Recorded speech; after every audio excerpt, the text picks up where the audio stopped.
Hey, what's up? This is Udolena from Udolena Digital. Welcome to my channel. If you are new here, please be sure to subscribe. Every Sunday I post a new video on some of my favorite topics, like the books that I'm reading, as well as courses, education, and what it is to work at Google. I work for Google, as you can see, but everything that I share here is my own personal opinion. So today I wanted to talk a little bit on the topic of women in technology. This is a very accurate topic now because we had International Women's Day on the 8th of March. There was so many celebrations, talks, events, as every year now, all of them online, of course. I wanted to share a little bit about what is my opinion on the topic, kind of my experience as well as a woman in technology, because technically, and I mean literally, I am a woman working in a technology company, and share some of my tips for others who would like to pursue this career. So first of all, the stats about women in general around this time are not very favorable. We look all around the world and it looks like women are underrepresented in senior leadership like CEO, CMO, top positions in companies. Also, women of color are even less represented.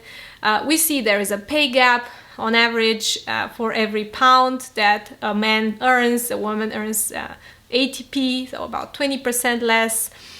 In Google specifically, these are publicly available reports. Actually, in the UK, every company has to publish their results on how much they pay men and women every year. So you can actually access this information on .gov.uk. But what I wanted to talk about today is actually what are some of the challenges and why this is the case. So specifically with women, one of the biggest challenges starts actually in education.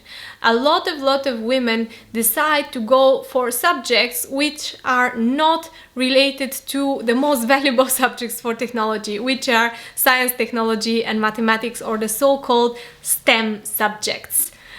For a lot of women, very early on, they take the choice to go for humanitarian education. And that was the same for me. I studied art history and painting and education.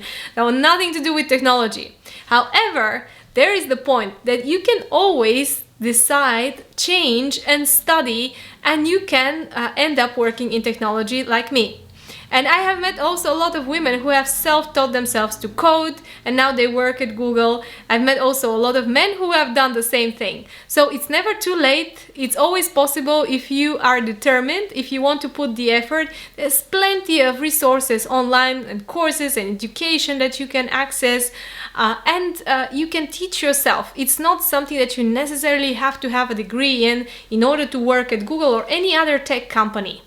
Like in my example, I did a lot of education, so I'm not a developer, I don't write code, I don't do anything like this, but I work more in consulting and building partnerships, so I have to understand technology very well, to understand the concepts, how it works. I will have to have conversations with people who are actually building technology, including with C-level, with CTOs. However, I don't have to really understand it so deep in order for me to build a product from scratch. Of course, if I do, that's a bonus, but it's not absolutely necessary. Then, a very important part, if you want to work in technology, what I see is a lot of women have the preconception, even after they have studied, that this is not for them. And I think that one of the realities that you have the stereotype of the typical person working in tech is wearing a hoodie, he's a guy, he's probably white as well, he's typing on his computer, talking all these understandable things like difficult words together, and you think like, wow, he's so smart, he's probably a genius and I can never be like this, which is absolutely not true. And it's just like another preconception where when you actually start working in technology, you realize actually there are a lot of women working in this. Of course, they are underrepresented, but the ones that do work, they can wear whatever they want, they can look different ways, yeah, it has nothing to do with their skills.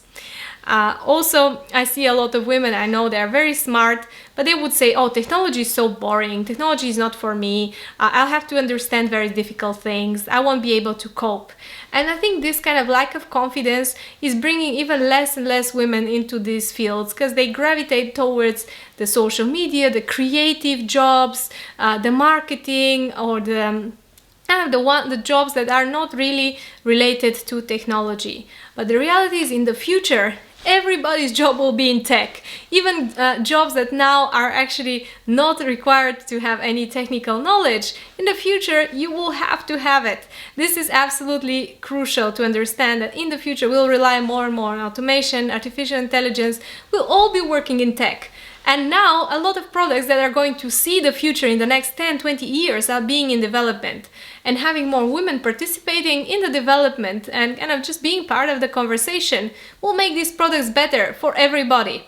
Because it is proven that if you have a diverse team of people with different backgrounds, different thinking, different gender and ethnicity as well, you have better decisions, because people have slightly different opinions, they see the world slightly differently, and they might spot something that's missing in this product that will actually make a huge difference and make this product more accessible for more people. That's why it is important for women to take a lead and to work and kind of do not shy away from technology jobs.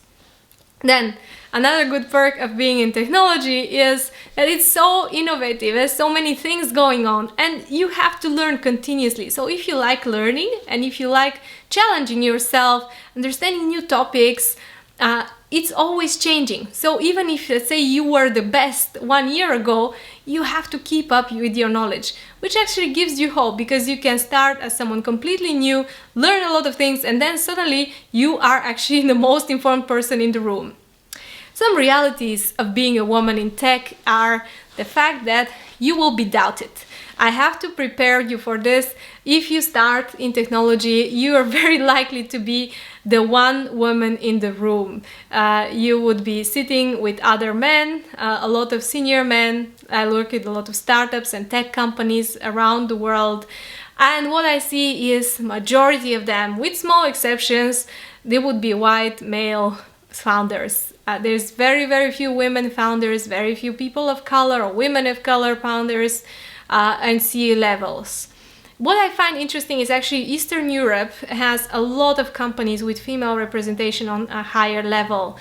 This is the only, let's say, outlier that I have seen. And this has to do a lot with the fact that women during communism and in general, there is a very strong school of maths and technology, and women were encouraged, generations and generations in Eastern Europe, to go for engineering and kind of more technological type of education and jobs. And this, of course, is giving fruit now. Even though in some of these countries the situation overall of women is worse than in the West, I do see more representation of them in the tech sector specifically. Another interesting, important thing is to be very well prepared. As I said, people will be the only woman in the room and people will doubt you. In the beginning, even unconsciously, they will doubt your knowledge. So you have to really sit down, prepare yourself and be super confident within your skills. So that when they start doubting you or questioning you, you can answer, fire back. And actually, it doesn't take too much. It takes one conversation for these people, because these are usually smart people that you're talking to, for them to realize that they actually need you and that you are the key to solving a lot of their problems. So they will not doubt you the second or the third time. If they do, then there's probably something wrong with them. Maybe they be like hardcore misogynists and there's nothing for you to do about it. There might be some other reason as well. But in the majority of the cases, even if you're the only woman in the room, if you are the knowledgeable one, say the most informed and well prepared in your field, what is expected from you, you are going to very quickly build rapport and people are going to trust you and actually look forward to hear your opinion. It's very important as well for a woman, because there will be less of you in technology. I think we have to be even more outspoken. Because our voices are less, we'll have to speak up more often. We have to make sure that we provide this diverse opinion. We have to make sure that we stand out in a meeting when we are invited, not just shadow and sit in the corner, which puts a lot of pressure sometimes, but also it feels liberating because you are kind of feel that you are doing something good. These are some of the challenges, these are some of the solutions. I hope you enjoyed this video and it encourages you to look into women, into this career. Also, if you're a man, be a friend to women in technology, encourage them to study, to work, to have their opinion heard, and create space for them in conversations. Thank you so much for watching. I hope you enjoyed this video. Please subscribe to this channel, and I'll be back with a new video next week.